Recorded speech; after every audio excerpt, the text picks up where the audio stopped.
आज हम बाल विकास एवं सीखना के अंतर्गत उद्दीपन अनुक्रिया का सिद्धांत पढ़ेंगे।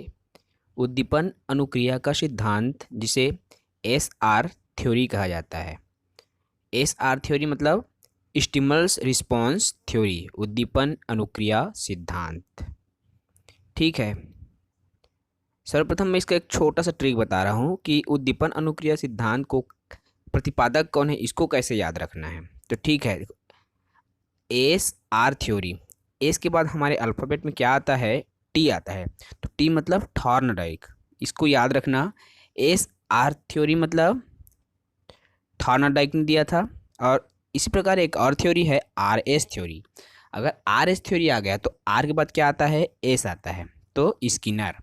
तो एस आर थ्योरी थॉर्नडाइक ने दिया और आर एस थ्योरी स्किनर ने दिया था। आइए उद्दीपन अनुक्रिया सिद्धांत को प्रारंभ करते हैं। उद्दीपन अनुक्रिया सिद्धांत, इसके प्रवर्तक है थॉर्नडाइक। वह कहाँ के निवासी थे, अमेरिका के निवासी। ठीक है, अब इस थॉर्नडाइक ने एक एजुकेशन साइकोलॉजी नामक एक बुक की रचना की।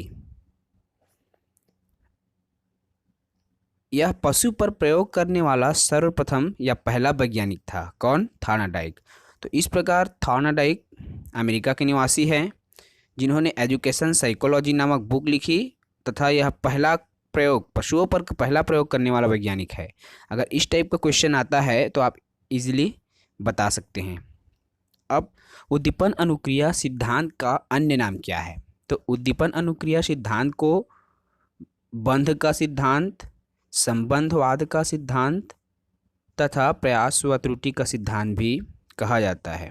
ठीक है, यदि एस क्वेश्चन पूछा गया कि एस आर थ्योरी का दूसरा नाम क्या है, तो बंध का सिद्धांत, संबंधवाद का सिद्धांत, प्रयास व त्रुटि का सिद्धांत, इनमें से कोई भी अगर विकल्प में रहेगा तो उसका जवाब होगा। आइए उद्दीपन अनुक्रिया सिद्धांत को, एक्सपेरिमेंट प्रोसेस को, उसके प्रयोग को समझते हैं। तो इस उद्दीपन अनुक्रिया सिद्धांत को दिया था थॉर्नडाइक ने। ठीक है, तो थॉर्नडाइक ने सबसे पहले बिल्ली पर प्रयोग किया। एक भूखी थी, वह बिल्ली क्या थी, भूखी थी। थॉर्नडाइक ने सर्वप्रथम भूखी बिल्ली पर प्रयोग किया। उस बिल्ली को एक पिंजड़े में बंद कर दिया।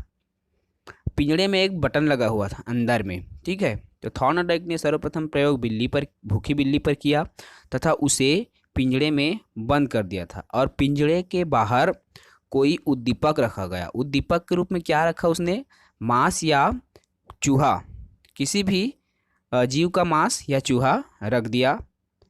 अब उस उद्दीपक को देखकर बिल्ली अनुक्रिया करने लगी, बार बार उछलने लगी ताकि अपने उद्दीपक को अर्थात चूहा या मांस को प्राप्त कर सके। वह बार बार उद्दीपक करने लगी, उद्दीपन को पाने के लिए बार बार अनुक्रिया करने लगी तथा प्रयास करने लगी, लेकिन वह असफल होती गई। ठीक है, अचानक संयोग से वह उछल कूद रूपी अनुक्रिया करते करते पिंजड़े में जो बटन था वह क्या हो गया, दब गया। ठीक है, बार बार उछल कूद रूपी अनुक्रिया करके जो पिंजड़े में बटन था वह दब गया तथा दरवाज़ा खुल गया और बाहर में रखा हुआ उद्दीपन को प्राप्त कर लिया।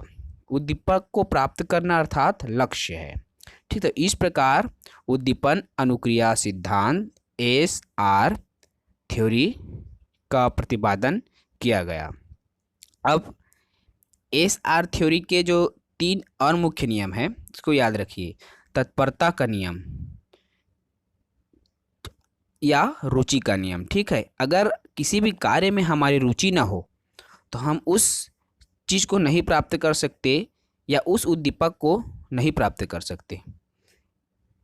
अभ्यास का नियम, इस प्रयोग में बिल्ली बार बार अभ्यास किया, इसलिए अभ्यास का नियम भी प्रतिपादित हुआ। प्रभाव का नियम, ठीक है, मतलब परिश्रम करने से हमारा प्रभाव जो फल के रूप में प्राप्त हुआ। चौथा नियम है प्रयास व त्रुटि का सिद्धांत। वे बार बार प्रयास किया, बार बार त्रुटि करके असफल हो रही थी। उसके बाद अचानक संयोग से और उसका पैर दब गया, इसलिए यह एक संयोगवाद का सिद्धांत भी इस नियम के अंतर्गत आते हैं।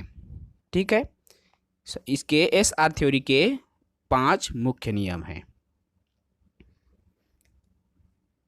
अब इसका जो एसआर थ्योरी के 5 गौण नियम की बात करते हैं, इसमें बहुअनुक्रिया सिद्धांत है, बहुत सारे क्रिया एक साथ हो रहा है।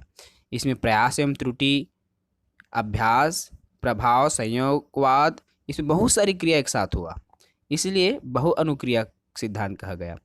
आंशिक क्रिया, इसमें कुछ कुछ छोटी छोटी क्रियाएं आंशिक रूप से भी हुई।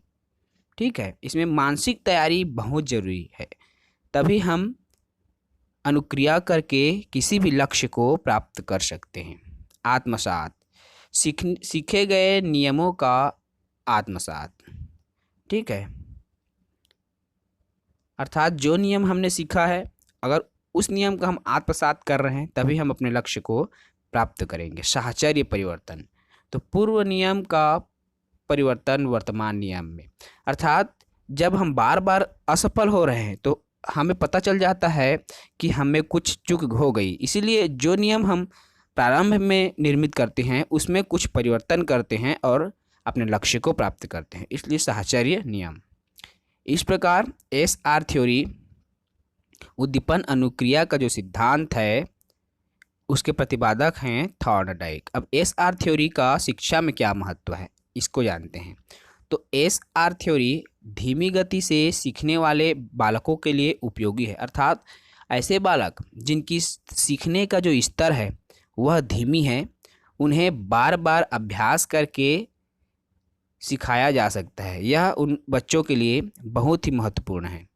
निम्न स्तर वाले बालक के लिए उपयोगी, अर्थात जो प्रारंभिक अवस्था वाले जो बालक हैं उनके लिए बहुत ही इम्पोर्टेंट है, क्योंकि इस क्रिया में या इस सिद्धांत में बार बार अभ्यास कराया जाता है, उन्हें प्रेरित कराया जाता है।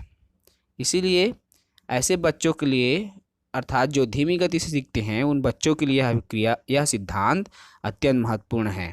इस प्रकार उद्दीपन अनुक्रिया का सिद्धांत एसआर थ्योरी, इनके प्रवर्तक थॉर्नडाइक है। यह टॉपिक बहुत ही इम्पोर्टेंट है जो परीक्षाओं में पूछा ही जाता है। बिल्कुल, अगर आप इसको क्लियर कर लिए, इस सिद्धांत का अन्य नाम क्या है, इसके प्रतिपादक, इसके जो प्रयोग है उनको आप बेहतर तरीके से अगर समझ गए तो आप परीक्षा में 1 या 2 अंक आसानी से अर्जित कर सकते हैं।